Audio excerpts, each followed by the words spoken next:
So let's read this question. So this question says a body is acted upon by a constant force directed towards a fixed point. The magnitude of the forces inversely varies inversely as the square of the distance from the fixed point. What is the nature of the path? आपको क्या बताना है? यहाँ पर nature of the path बताना है. Alright, and we have given the four options.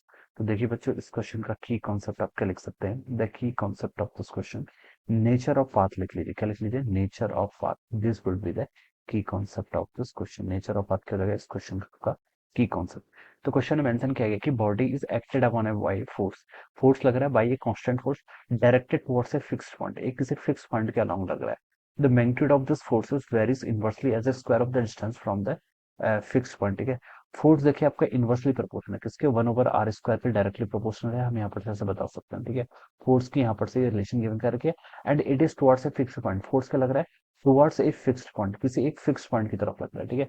तो बच्चों देखिए इस टाइप के फोर्सेस आपके कि इस तरीके का फोर्सेस का एग्जांपल ये आप समझ लीजिए. जैसे देखिए कोई बॉडी है. ठीक है. जैसे आपके प्लैनेट्स मूव करते हैं. प्लैनेट्स मूव अराउंड द सन.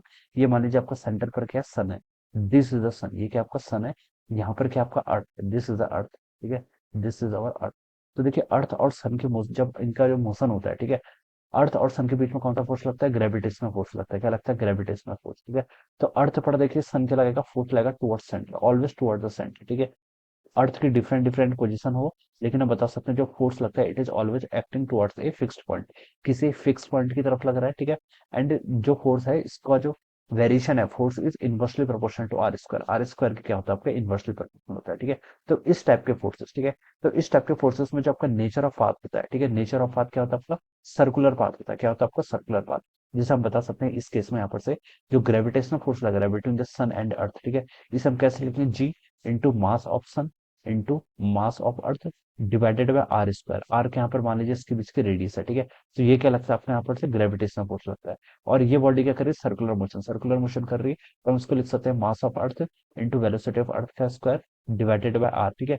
ये आपका क्या आ जाता है? Centripetal force. ठीक है. अगर कोई भी बॉडी आपको सर्कुलर मोशन कर रही है तो उस पर क्या लगता है आपका? Centripetal force. तो ये दोनों फोर्स क्या हो जाते हैं? यहाँ पर से इक्वल हो जाते हैं. ठीक है. तो ये केस किस केस में ये आपका जो है ये किस में ट्रू आपका? जब आपका ग्रेविटेशन फोर्स लेगा. कौन सा? ग्रेविटेशन फोर्स लेगा तभी भी ट्रू है.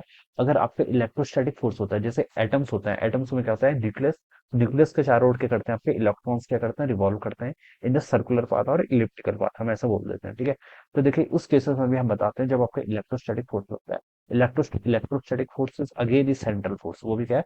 सेंट्रल फोर्सेस है. जहां पर इलेक्ट्रोस्टैटिक फोर्सेस में क्या होता है आपका? चार्जेस के प्रोपोर्शनल होता है and inversely proportional to the square of the distance. ठीक है. तो यहाँ पर हम बता सकते हैं जो आपका इलेक्ट्रोस्टैटिक फोर्स होता है this again comes under this category. जो आपका एटम्स में फोर्सेस लगता है. ठीक है. तो वो भी हम कहाँ से डिफाइन करते हैं? आपका इलेक्ट्रोस्टैटिक फोर्स के थ्रू क्या करते हैं? डिफाइन करते हैं.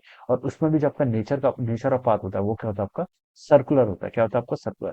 वो डिपेंड अपॉन द एनर्जी पर डिपेंड करता है. अगर हम ग्रेविटेशनल केस की बात करें तो यहाँ पर हमारी जो एनर्जी होती है एनर्जी पर भी क्या करता है? आपका डिपेंड करता है. ठीक है. फैमिली ऑफ सर्किल होगा. आइदर सर्किल होगा या फिर इलिप्स हो सकता है या फिर हाइपरबोला हो सकता है या फिर क्या हो सकता है? पैराबोला हो सकता है. It is depending upon the energy. Energy पर क्या करता है आपका? डिपेंड करता है. अब क्वेश्चन हमसे वही बोला था कि बॉडी पर आपका कांस्टेंट फोर्स लग रहा है directed towards a fix point. The magnitude of the forces varies inversely as a square of the distance from the fix point. What is the nature of path? Nature of path बताना है. ठीक है. तो ए पर लिखा है देखिए straight line. तो स्ट्रेट लाइन तो आपका हो नहीं सकता. स्ट्रेट लाइन तो आपका क्या रॉन्ग है. बी पर लिखा है सर्किल. सर्किल आपका करेक्ट है. सी पर लिखा है रैंडम मोशन. तो रैंडम भी नहीं होगा. This is also incorrect. D पर लिखा है cannot say. So this is also incorrect. ठीक है. तो हम क्या बता सकते हैं जिसका करेक्ट ऑप्शन होना चाहिए वो क्या होना चाहिए? आपका बी ऑप्शन होना चाहिए. यहाँ पर जो उसका मोस्ट अप्रोप्रिएट आंसर है वो क्या होगा? आपका सर्कुलर होगा. ठीक है. इलिप्स भी हो सकता है, हाइपरबोला भी हो सकता है. ठीक है. बट इन चार ऑप्शन में हमने सिर्फ सर्किल का ऑप्शन गिवन है. तो ऑप्शन बी क्या होना चाहिए? यहाँ पर इसका राइट आंसर होना चाहिए. This would be the correct answer of this question. So I hope you all understood this concept. All the best and thank you so much.